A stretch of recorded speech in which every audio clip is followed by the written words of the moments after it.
Alhamdulillah pada hari ini tanggal 18 Agustus 2024 adalah hari yang sangat penting karena ini merupakan hari konstitusi Republik Indonesia, di mana pada tanggal 18 Agustus itu ada keputusan yang sangat penting sekali berkaitan dengan pembukaan Undang-Undang Dasar 1945 dan Pancasila.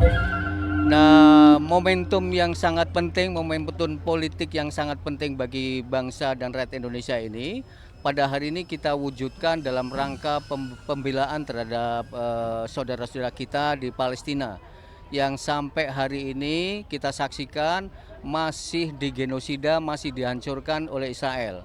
Seperti yang sudah kami sampaikan pada aksi sebelumnya, kita berjanji kepada masyarakat Indonesia, bangsa Indonesia dan seluruh rakyat, seluruh warga dunia bahwa pada tanggal 18 Agustus ini ada aksi besar.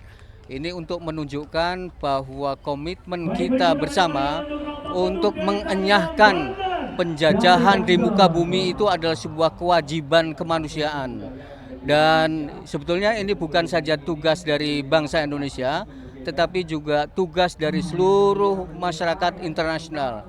Yang hari ini alhamdulillah kita saksikan perlawanan terhadap aksi-aksi brutal yang dilakukan oleh Israel terhadap masyarakat di Palestina dan Gaza sudah ditunjukkan. Meskipun kita masih saksikan juga seperti Amerika masih juga memberikan dukungan terhadap upaya-upaya yang dilakukan oleh Israel. Apalagi proposal yang disampaikan terakhir ini dalam rangka gencatan senjata, ini benar-benar bahwa proposal terakhir ini sangat menguntungkan Israel. Dan karena itu kita memberikan dukungan untuk menolak proposal yang diajukan terakhir ini karena memang menguntungkan Israel. Nah, pada hari ini kita tunjukkan kepada masyarakat internasional bahwa kita bersama-sama harus melakukan perlawanan terhadap Israel, melakukan pembelaan terhadap bangsa Palestina. Ini yang pertama. Yang kedua, komitmen kita terhadap pembukaan Undang-Undang Dasar 1945 tidak akan pernah luntur sampai kemudian Palestina benar-benar merdeka. Maka bangsa dan rakyat Indonesia akan terus melakukan dukungannya untuk kemerdekaan. Dan perlu kita ketahui sebetulnya sudah tinggal 1-2 langkah lagi bangsa Palestina itu akan meraih kemerdekaan.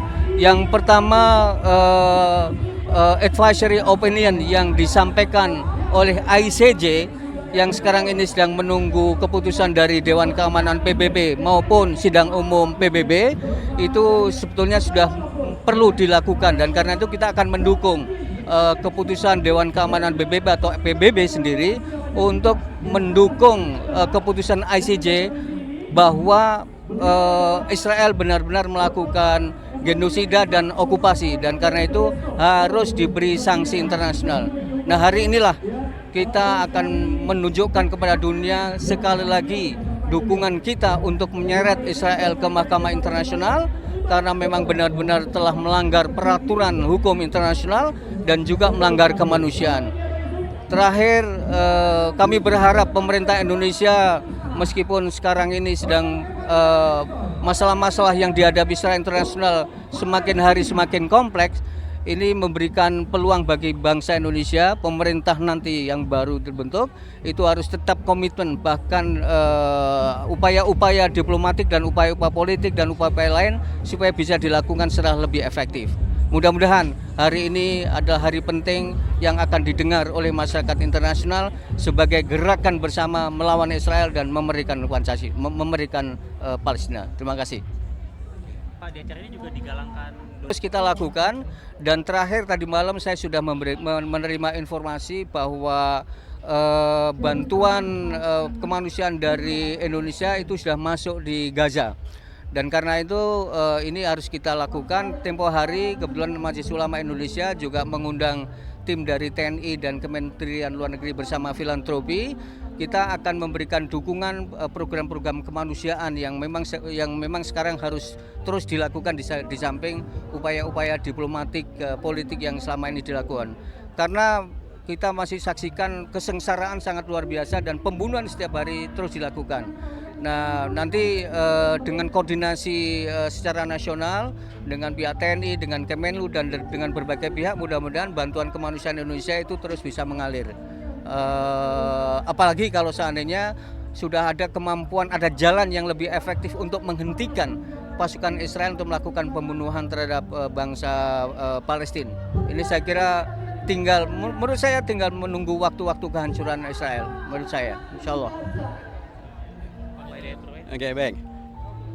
Apa hubungan Hari Konstitusi dengan bela Palestina? Kami Aliansi Rakyat Indonesia Bela Palestina sangat concern terhadap Konstitusi Indonesia dan sikap Indonesia. Dan dalam Konstitusi Indonesia tegas dinyatakan di alinea pertama maupun alinea keempatnya, sikap menolak segala bentuk penjajahan dan mendukung segala bentuk kemerdekaan, dan aktifnya Indonesia untuk menghadirkan perdamaian abadi dengan salah satu diantaranya tentu adalah menghilangkan ketidakdamaian, yaitu penjajahan itu sendiri.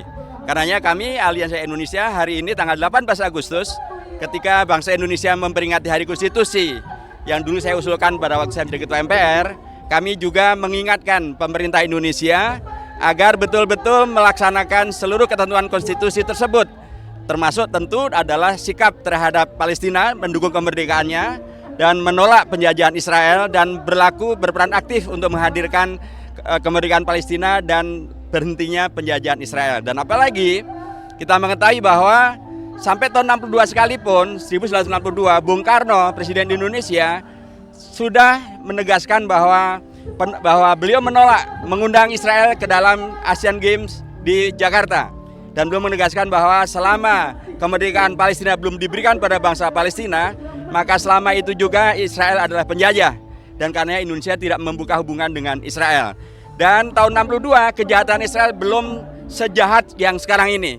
Waktu itu Masjidil Aqsa masih bebas. Palestina mayoritasnya masih tanah-tanahnya Palestina. Sekarang ini Masjidil Aqsa pun dalam kondisi yang sangat-sangat mengkhawatirkan karena ulah penjajah Israel. Dan bahkan tanah-tanah Palestina sudah lebih dari 98% yang dikuasai oleh Israel. Dan apalagi sekarang ini Israel melakukan kejahatan kemanusiaan yang luar biasa. Diadukan ke Mahkamah Internasional, Mahkamah Kriminal Internasional, dituntut oleh PBB untuk menghentikan perang. Oleh ICJ dinyatakan bahwa yang dilakukan Israel adalah satu teror, adalah penjajahan. Bahkan Paus di Roma pun menegaskan bahwa yang dilakukan Israel adalah teror dan terorisme. Ini kondisi yang lebih parah, jauh lebih parah daripada tahun 62. Karenanya bila tahun 62 saja Presiden Bung Karno menolak penjajahan Israel dan menolak berhubungan dengan Israel, apalagi sekarang pemerintah Indonesia jangan pernah berpikiran untuk membuka hubungan dengan Israel dengan bentuk apapun, karena konstitusi kita menegaskan hal demikian. Dan kami di MPR menegaskan bahwa pembukaan Undang-Undang Dasar yang di dalamnya ada terkait dengan masalah penolakan terhadap penjajahan itu ada satu yang tidak bisa dilakukan perubahan. Dan terakhir tentu saja ketika kami memperingati Hari Konstitusi, karenanya ini adalah bagian dari rangkaian peringatan terhadap Hari Kemerdekaan Indonesia. Kita harus dalam tanda kutip menggarisbawahi apa pernyataan Presiden bahwa Indonesia berhutang kepada kemerdekaan Palestina. Seluruh negara yang diundang di dalam Konferensi Asia Afrika tahun 55 semua sudah merdeka kecuali Palestina. Padahal Palestina adalah komunitas yang sudah mendukung kemerdekaan Indonesia, bahkan seluruh Indonesia merdeka. September tahun 1944, pemimpin Palestina Sayyid Muhammad Amin al-Husseini sudah menyerukan melalui radio pada waktu itu agar masyarakat dunia mendukung kemerdekaan Indonesia. Dan ketika Gaza dilakukan isolasi oleh Israel sejak tahun 2006, setiap tahun warga Gaza memperingati kemerdekaan Indonesia di Gaza, padahal mereka dalam kondisi yang sangat-sangat susah.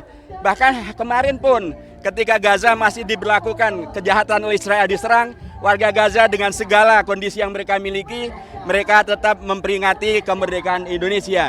Jadi kalau warga Gaza dengan segala kesusahannya tetap memperingati kemerdekaan Indonesia dan ikut bersyukur atas kemerdekaan Indonesia, sudah sangat sepantasnya bila Indonesia yang berhutang budi untuk kemerdekaan Palestina berlaku yang lebih kuat lagi memerdekakan Palestina. Tentu tidak boleh sendirian, bisa bekerjasama dengan seluruh negara OKI, bisa bekerjasama dengan seluruh negara PBB, karena mayoritas mutlak anggota PBB sudah mendukung negara Palestina merdeka. Maka sudah dinyatakan oleh Prof. Sudarnoto, beliau adalah Ketua MUI bidang hubungan luar negeri, dan kami di ARI-BP, saya wakil Ketua Dewan Pengarah di ARI-BP, kami mengingatkan Indonesia untuk termasuk juga Presiden terpilih dan pimpinan yang akan datang, agar betul-betul konsisten dan memegangi konstitusi, memperjuangkan kemerdekaan Palestina, menolak kejahatan Israel, dan melakukan diplomasi internasional, mengajak seluruh pihak untuk membela Palestina merdeka dan menghentikan kejahatan Israel.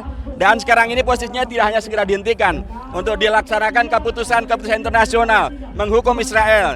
Teroris ini dibawa ke Mahkamah Internasional agar kemudian berhentilah kejahatan ini, tidak dilakukan negara-negara yang lain. Selamatlah peradaban dunia, selamatlah HAM, dan juga selamatlah hukum internasional. Saya kira demikian, terima kasih. Pak Hidayat Nur Wahid, saya ingin mengingatkan kepada Amerika, karena sekarang ini Amerika menjadi satu-satunya negara yang masih terus melakukan dukungan kepada Israel. Karena itu jangan halang-halangi proses hukum internasional untuk memberikan sanksi internasional kepada Israel. Dan yang terakhir, kalau seandainya Amerika masih tetap bersikukuh, maka perlawanan kepada Amerika menjadi babak kedua, karena Amerika adalah negara yang paling bertanggung jawab di balik genosida dan penghancuran Palestina. Terima kasih.